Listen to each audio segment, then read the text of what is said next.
আপনি এই ভিডিওতে ক্লিক করেছেন মানে আমি ধরে নিলাম আপনি আপনার ফেসবুকের জন্য ঠিক এরকম একটি কভার ফটো তৈরি করতে চাচ্ছেন। তো বন্ধুরা, আপনি যদি এই ডিজাইনটি করে আপনার ফেসবুক কভার ফটোতে লাগান, তাহলে আপনার বন্ধুরা এটা দেখে পুরোই অবাক হয়ে যাবে। কিভাবে এই ফাইলটি ডাউনলোড করবেন এবং কাস্টমাইজ করবেন আমি সব কিছু দেখানোর চেষ্টা করব। কাজেই আপনারা ভিডিওটি পুরোটা দেখবেন, কেননা এই ফাইলটি ডাউনলোড করার জন্য 4 সংখ্যার পাসওয়ার্ডের প্রয়োজন হবে। আর পাসওয়ার্ডগুলো আপনারা ভিডিওর বাম সাইডে অথবা ডান সাইডে দেখবেন পাসওয়ার্ড লেখা আছে। ওখানে আপনারা কিছুক্ষণ পর পর 4টি সংখ্যা উঠবে, অর্থাৎ ওখানে একটি একটি করে 4টি সংখ্যা উঠবে। পুরো ভিডিওতে এই 4টি সংখ্যা থাকবে, মানে শুরু থেকে শেষ পর্যন্ত এরই মধ্যে 4টি সংখ্যা থাকবে। আপনারা একটু কষ্ট করে ভিডিওটি সম্পূর্ণ দেখে 4টি সংখ্যার পাসওয়ার্ড আপনারা সংগ্রহ করবেন। দেন সংগ্রহ করার পরে আপনারা এটা ডাউনলোড করতে পারবেন। তো চলুন আমরা ডাউনলোড করে নেই। তো ডাউনলোড করার জন্য আপনারা ডেসক্রিপশনে যাবেন। তো যারা ডেসক্রিপশন চেনেন না তারা কমেন্ট বক্সে যাবেন। কমেন্ট বক্সে গিয়ে আপনারা এরকম একটি লিঙ্ক পেয়ে যাবেন। সো আপনারা লিঙ্কটাতে ক্লিক করে দেবেন। লিঙ্কটাতে ক্লিক করার সঙ্গে সঙ্গে এটা আপনাদের ওপেন হয়ে যাবে। সো এই যে দেখতে পাচ্ছেন এখানে ওপেন হয়ে গেছে। পাসওয়ার্ড আমাদের এই যে এখানে লিখতে হবে। তো আমি এখানে লিখে এই যে এখানে সাবমিটে ক্লিক করে দেব। তো বন্ধুরা, আমি এখানে পাসওয়ার্ড লিখে আমি সাবমিটে ক্লিক করে দিচ্ছি, ঠিক আছে গাইস। আমি এখানে পাসওয়ার্ড দিয়ে দিয়েছি, এবার আমি সাবমিটে ক্লিক করে দেব। তো আমি সাবমিটে ক্লিক করে দিলাম। তো সাবমিটে ক্লিক করার সঙ্গে সঙ্গে আমাদের এরকম একটি পেজে নিয়ে আসবে। সো এখানে আপনারা এই লিঙ্কটাতে ক্লিক করে দেবেন।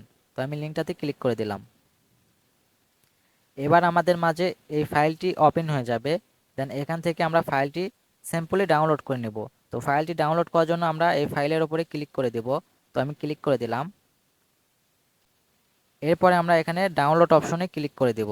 তো আমি ডাউনলোডে ক্লিক করে দিলাম। তো ডাউনলোডে ক্লিক করার সঙ্গে সঙ্গে কিন্তু এটা আমাদের যে ডাউনলোড অপশন চলে আসবে। আমরা এখানে ডাউনলোডে ক্লিক করে দেব। তাহলে এই যে আমরা দেখতে পাচ্ছি ওপরে ডাউনলোড হচ্ছে। তো এটা আমাদের ডাউনলোড হয়ে গেছে। এবার আমরা পিক্সেল ল্যাব অ্যাপটি ওপেন করে নেব। সো এখান থেকে আমি নতুন পেজ নিয়ে নিলাম। এবার আমরা এখানে 3 লাইনে ক্লিক করে দেব। এরপরে আমরা এখানে ওপেন পিএলপিতে ক্লিক করে দেব। এরপরে আমরা সিম্পলি পিএলপিতে ক্লিক করে দিব। এরপরে আমাদের এখানে কাঙ্ক্ষিত ফাইলটি আমরা এখানে দেখতে পাবো। এই যে আমরা সিম্পলি আমাদের ফাইলটি এখানে দেখতে পাচ্ছি। তো আমরা এই ফাইলে ক্লিক করে দিব। এরপরে আমরা ওপেন অ্যান্ড অ্যাডে ক্লিক করে দিব। এরপরে আমরা ব্যাক বাটনে প্রেস করব, তাহলে আমাদের ওইটা চলে যাবে। সো আমরা এখানে দেখতে পাচ্ছি আমাদের ফাইলটি চমৎকারভাবে ওপেন হয়ে গেছে। এবার আমাদের এই ফাইলটি কাস্টমাইজ করতে হবে, কেননা এখানে আমরা ডিফল্ট নাম দেখতে পাচ্ছি। এই দুইটা নাম চেঞ্জ করব, এই দুইটা ফটো চেঞ্জ করব। আর হচ্ছে যে এখানে লাভের ভেতরে S+B দেওয়া রয়েছে, আমরা এটা চেঞ্জ করে নেব। আর বাকি সবগুলো এরকমই থাকবে, ঠিক আছে। তো এটা করার জন্য আমরা এই লেয়ারে ক্লিক করব। লেয়ারে ক্লিক করার পরে আমরা, তো গাইস এখানে আমরা এই সবগুলা লক করে রাখছি। এখান থেকে আমরা আনলক করে নেব। তো আমরা তালা আইকনে ক্লিক করে এগুলা আনলক করে নেব। আমরা যেটা যেটা চেঞ্জ করব, ঠিক আছে। এখানে আমরা এই নামগুলো চেঞ্জ করব আর হচ্ছে ফটোগুলো চেঞ্জ করব। তো আমরা এইগুলো আনলক করে নিচ্ছি। এরপর আপনারা লেয়ারে ক্লিক করে দেবেন। প্রথমে আমরা নামগুলো চেঞ্জ করে নেব। সো নামগুলো চেঞ্জ করার জন্য আপনারা নামের উপর ডাবল ট্যাপ করবেন।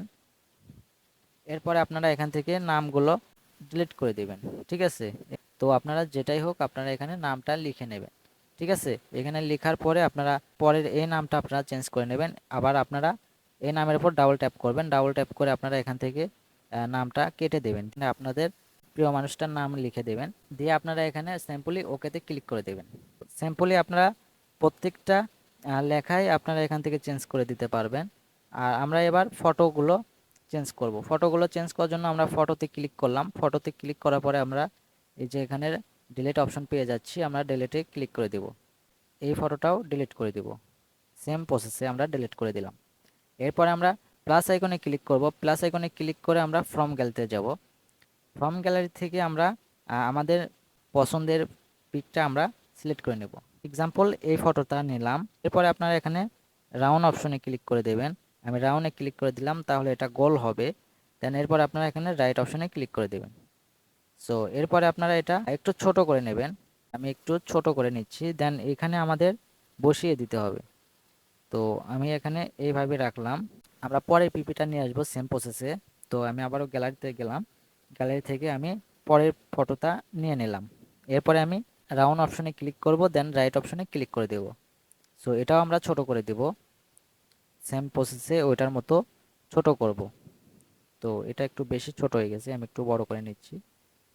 সো এখানে আপনারা একটু মাপ মতো বসিয়ে দেবেন, ঠিক আছে, একটু কম বেশি করবেন না। সো এটা হয়ে গেলে আপনারা আবারও লেয়ারে ক্লিক করবেন। আমি লেয়ারে ক্লিক করে দিলাম। এরপরে আপনারা এই যে ফটোর পাশে দেখতে পাচ্ছেন ডট ডট আছে, আপনারা এই ডট ডটে ধরে রাখবেন, ধরে রেখে আপনারা এখানে নিয়ে আসবেন। আপনারা দুই ফটোটাই এখানে নিচে নিয়ে আসবেন, ঠিক আছে, তাহলে আপনাদের এটার নিচে চলে যাবে। এইভাবে আপনারা করে নেবেন। এইভাবে করে নেওয়ার পরে আপনারা এই যে এই নামটাও আপনারা চেঞ্জ করে নেবেন, S+B। এটা আপনাদের গ্যালারিতে সেভ করবেন। গ্যালারিতে সেভ করার জন্য আপনারা এইখানে ক্লিক করে দেবেন। এইখানে ক্লিক করে দেওয়ার পরে আপনারা এই যে এখানে দেখতে পারবেন সেভ অ্যাজ, তো আপনারা এই অপশনটিতে ক্লিক করে দেবেন।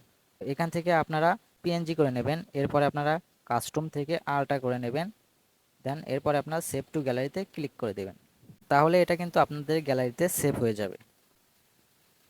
তো গাইস, এরকম করে আপনারা এটা খুব সহজেই করে নিতে পারবেন। ভিডিওটি ভালো লাগলে অবশ্যই বন্ধুদের সাথে ভিডিওটি শেয়ার করবেন, আর চ্যানেলে নতুন হয়ে থাকলে অবশ্যই চ্যানেলটি সাবস্ক্রাইব করে দেবেন। সো দেখা হচ্ছে নতুন ভিডিওতে।